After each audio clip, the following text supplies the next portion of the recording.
हदीस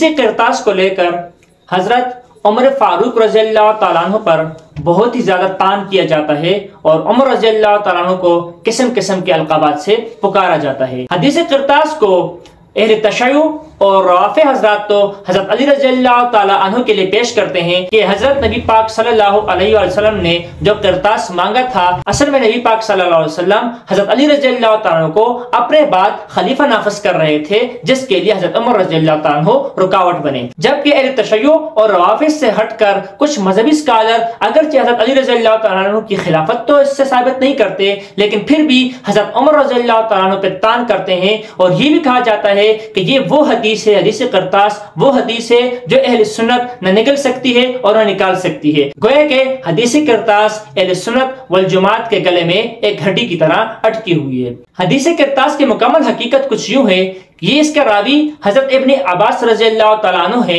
इब्ने अब्बास रज़ियल्लाहु तआला अन्हु बयान करते हैं कि जुमेरात का दिन क्या था, और इस रिवायत को बयान करते हुए हजरत इब्ने अब्बास रज़ियल्लाहु तआला अन्हु आंसू जारी होते हैं, यहाँ तक के जो कंकरियां होती हैं वो भी तर हो जाती हैं। हजरत इब्ने अब्बास रज़ियल्लाहु तआला अन्हु रिवायत करते हैं कि जुमेरात का दिन वो दिन था जब नबी पाक सल्लल्लाहु अलैहि वसल्लम की बीमारी में शिद्दत हुई और नबी पाक सल्लल्लाहु अलैहि वसल्लम ने हाज़रीन से कहा कि आप मेरे पास किरतास लेके आए, यानी आप मेरे पास कागज कलम या उस वक़्त के लिहाज से मेरे पास शाने की हड्डी और कलम लेके आए, दवात लेके आए, मैं तुम्हारे लिए कोई वसीयत लिखूं और ताकि उसके बाद तुम कभी भी गुमराह न हो। नबी पाक सल्लल्लाहु अलैहि वसल्लम जब किरतास मांगा तो उस वक्त कुछ सहाबा भाग के गए और वो कलम और दवात हाजिर करने की कोशिश कर रहे थे, जबकि रिवायत के लिहाज से जो बयान की गई है कुछ सहाबा इसमें रुकावट बने। कुछ रिवायतों में तो जो रुकावट बनने वाले सहाबा थे उनका नाम नहीं जिक्र किया गया, लेकिन कुछ रिवायात में वाज़ेह तौर पर जो जिक्र आया है वो हजरत उमर फारूक रज़ियल्लाहु तआला अन्हु का है, यानी उमर फारूक रज़ियल्लाहु तआला अन्हु ने ही सबसे पहले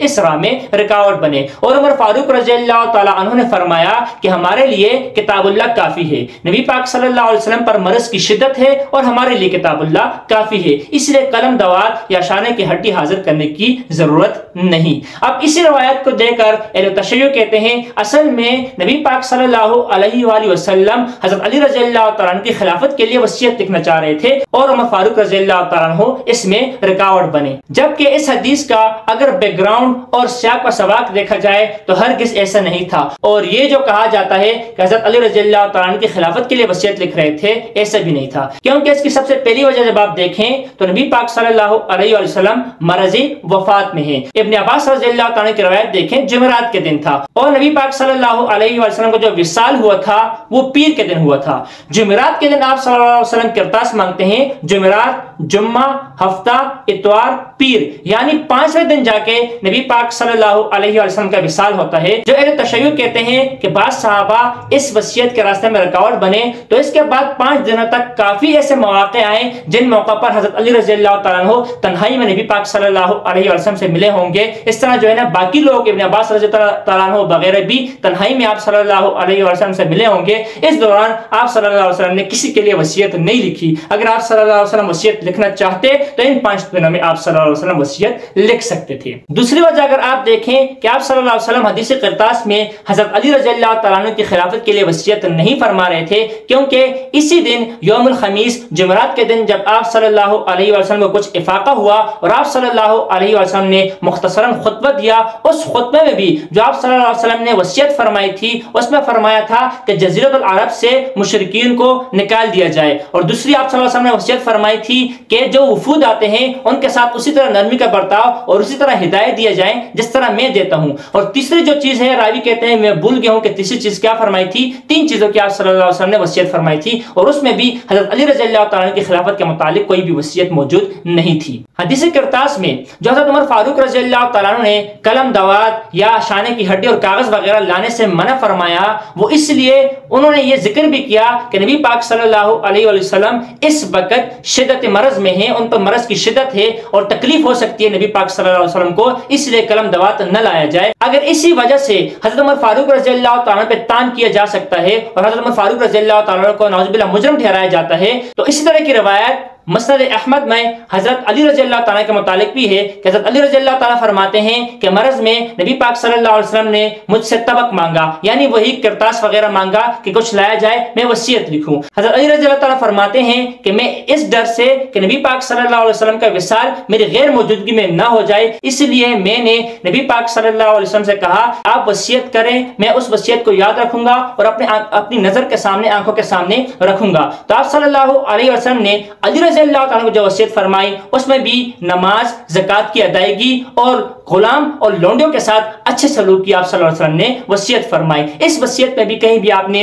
हजरत अली रज़ी अल्लाह तआला की खिलाफत के मुतालिक कोई वसीयत नहीं फरमाई। और इस हदीस के मुताबिक जब हजरत अली रज़ी अल्लाह तआला अन्हु ने भी किरतास हाजिर करने, कलम दवात हाजिर करने की जो तकलीफ थी वो नबी पाक सल्लल्लाहु अलैहि वसल्लम को नहीं दी। हजरत अली रज़ी अल्लाह तआला भी यही चाहते थे कि इस मर्ज में नबी पाक सल्लल्लाहु अलैहि वसल्लम को ज्यादा तकलीफ न हो, और यही ख्वाहिश हजरत उमर फारूक रज़ी अल्लाह तआला अन्हु की भी थी कि हजरत नबी पाक सल्लल्लाहु अलैहि वसल्लम को कलम और किरतास मंगवाने और वसीयत लिखने से जो तकलीफ होगी वो तकलीफ नबी पाक सल्लल्लाहु अलैहि वसल्लम को न हो। हदीस किरतास के नबी पाक सल्लल्लाहु अलैहि वसल्लम उसमें वसीयत जो लिखना चाह रहे थे हजरत अली रज़ी अल्लाह तआला की खिलाफत के लिए थी, ऐसा हरगिज़ भी नहीं था, क्योंकि हदीस किरतास का जो वाक़या था वो यौमुल खमीस जुमेरात के दिन पेश आया। उसके बाद 5 दिन तक आप सल्लल्लाहु अलैहि वसल्लम हयात रहे और उस दौरान आखिरी दिनों में आप सल्लल्लाहु अलैहि वसल्लम ने फरमाया कि अल्लाह ताला ने और मोमिनों ने अबू बकर के अलावा दूसरे किसी को इस इमामत के लिए खड़ा करने से इनकार कर दिया, और आप सल्लल्लाहु अलैहि वसल्लम ने यही हुक्म दिया था मुरू अबा बकरिन कि अबू बकर को बुलाओ, वो नमाज में मेरी जगह पे कायम मकाम मुसल्ले पे हजरत अबू बकर सिद्दीक रज़ी अल्लाह तआला को खड़ा कर दिया जाए। हालांकि हजरत आयशा सिद्दीक़ा रज़ी अल्लाह तआला ने उस वक्त फरमाया था कि अबू बकर का दिल नरम है, आप ऐसे करें कि उमर फारूक को हुक्म करें, लेकिन आप सल्लल्लाहु अलैहि वसल्लम ने फिर यही फरमाया कि अबू बकर को बुलाएं और अबू बकर को मुसल्ले पे खड़ा कर दिया। अगर आप सल्लल्लाहु अलैहि वसल्लम हजरत अली रज़ी अल्लाह तआला को खलीफा बनाना चाहते तो उसी वक्त आप अबू बकर के बजाय हजरत अली रज़ी अल्लाह तआला को इस मुसल्ले पे खड़ा कर सकते थे, लेकिन आप सल्लल्लाहु अलैहि वसल्लम ने ऐसा हरगिज़ नहीं किया। हदीस किरतास में हजरत उमर फारूक रज़ी अल्लाह तआला अन्हु ने यही फरमाया था कि हमारे लिए कुरान मजीद ही काफी है। इसका मतलब यही था कि नबी पाक सल्लल्लाहु अलैहि वसल्लम पे जो वही नाज़िल हुई थी, तो आज से ये जो यौमुल खमीस जुमेरात के दिन आप सल्लल्लाहु अलैहि वसल्लम किरतास मांग रहे हैं, इससे 80 या 83 दिन पहले कुरान मजीद की जो आयत नाज़िल हुई थी उसमें अल्लाह ताला ने फरमाया था अल यौम अकमलतु लकुम दीनुकुम, कि आज के दिन हमने दीन मुकम्मल कर दिया। गोया कि नबी पाक सल्लल्लाहु अलैहि वसल्लम के पास जो कुरान नाज़िल होना था वो पूरा कुरान आप सल्लल्लाहु अलैहि वसल्लम पहुंचा चुके हैं। आप सल्लल्लाहु अलैहि वसल्लम पर जो शरीयत के अहकाम नाज़िल होने थे आप सल्लल्लाहु अलैहि वसल्लम पूरी शरीयत पहुंचा चुके हैं। इसीलिए खुतबा हज्जतुल विदा के मौके पे आप सल्लल्लाहु अलैहि वसल्लम ने तमाम सहाबा से पूछा था कि क्या मैंने दीन पहुंचा दिया, क्या मैंने, तो सहाबा ने यही जवाब दिया था कि आपने सिर्फ पहुंचाया नहीं बल्कि आपने अपना हक अदा कर दिया। तो आप सल्लल्लाहु अलैहि वसल्लम ने जो दीन पहुंचाना था और जो वसीयत करनी थी वो सब मुकम्मल हो चुका था। अब इसके बाद कोई और वसीयत नहीं थी। और जो दीगर रवायत में मालूम होता है आप सल्लल्लाहु अलैहि वसल्लम को जब कुछ अफाका हुआ, आप सल्लल्लाहु अलैहि वसल्लम जो खुतबा दिया उसमें भी आप सल्लल्लाहु अलैहि वसल्लम ने नमाज, ज़कात, लोंडियों और इस तरह जो है ना वफूद जो आते हैं उसके मुतालिक तो वसीयत फरमाई, लेकिन खिलाफत के मुतालिक आप सल्लल्लाहु अलैहि वसल्लम ने कोई भी वसीयत नहीं फरमाई थी। हदीस किरतास के मुतालिक अगर हम ये वहम रखें, ये गुमान रखें उमर फारूक रज़ी अल्लाह तआला को नाउज़ुबिल्लाह हम मुजरिम ठहराएं कि वो नबी पाक सल्लल्लाहु अलैहि वसल्लम की कोई खास बात या किसी खास वसीयत में रुकावट बने, तो इसका मतलब वाज़ेह तौर पर यही है कि नबी पाक सल्लल्लाहु अलैहि वसल्लम अपनी कोई बात या शरीयत का कोई हुक्म हम तक नहीं पहुंचा सके, गोया कि शरीयत अधूरी छोड़ के चले गए नाउज़ुबिल्लाह या नाउज़ुबिल्लाह। अगर हम इस तरह का गुमान रखें कि उमर फारूक रज़ी अल्लाह तआला को रुकावट बने और नबी पाक सल्लल्लाहु अलैहि वसल्लम जो आखिरी पैगाम या आखिरी वसीयत देना चाहते थे वो उम्मत तक नहीं पहुंच सका, तो गोया नाउज़ुबिल्लाह नाउज़ुबिल्लाह सुम्मा नाउज़ुबिल्लाह नबी पाक सल्लल्लाहु अलैहि वसल्लम अपनी नबूवत में नाकाम हो चुके थे, क्योंकि नबी पाक सल्लल्लाहु अलैहि वसल्लम को अल्लाह रब्बुल इज्जत ने जो हुक्म दिया था कि आप बल्लिग मा अंज़ल इलैका, कि हम जो कुछ भी आप तक नाज़िल करते हैं, जो कुछ हुक्म आपको देते हैं वो आप उम्मत तक पहुंचाएं। अगर उमर फारूक की वजह से आप सल्लल्लाहु अलैहि वसल्लम ने उम्मत तक वो पैगाम न पहुंचाया तो गोया के शरीयत का कोई हुक्म या अल्लाह रब्बुल इज्जत की तरफ से कोई हुक्म था जो उम्मत तक नहीं पहुंचा सके, तो इसका बिलवास्ता या बिला वास्ता यही मतलब हो सकता है कि नाउज़ुबिल्लाह नबी पाक सल्लल्लाहु अलैहि वसल्लम अपनी नबूवत में नाकाम हो चुके थे, जबकि ये अकीदा रखना बिल्कुल कुफ्रिया है। इसलिए अहले सुन्नत वल जमात का मौक़िफ़ यही है कि हदीस किरतास में उमर फारूक रज़ी अल्लाह तआला अन्हु का असल मकसद आप सल्लल्लाहु अलैहि वसल्लम को तकलीफ से बचाना था, और जो तशय्यो और बाज़ स्कॉलर हजरात इससे जो अपने मतलब की कोई चीज निकालना चाहते हैं तो वो बिल्कुल बातिल है, उसकी कोई भी हकीकत नहीं है।